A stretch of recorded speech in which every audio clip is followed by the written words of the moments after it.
მამაო რა იგძენით, როცა მამაო გახდით.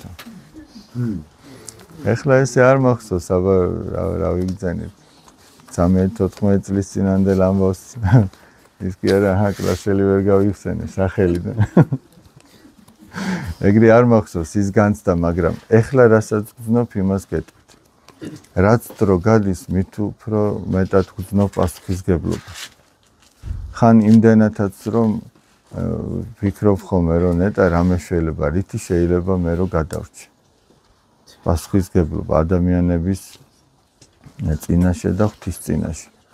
აი ერთ ადამიანს თავისთავი აბარია, ხო?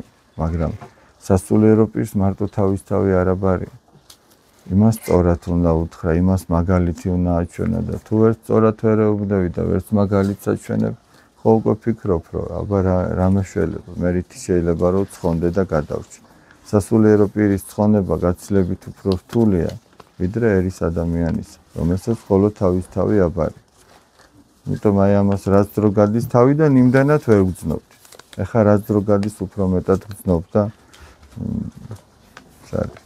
სახიფათო ამბავი. ერთ-ერთმა სასულიერო პირმა სასულიერო პირობა ასე დაახასიათა. აი სანთელი რო ანთია და პეპელა რო დაფრინავს ამ ცეცხლის თავს. რა სიფრთხილე ჭირდება ამ პეპელას. ერთი შეცდომა და იმ წუთში დაიწვევ. მომართალე.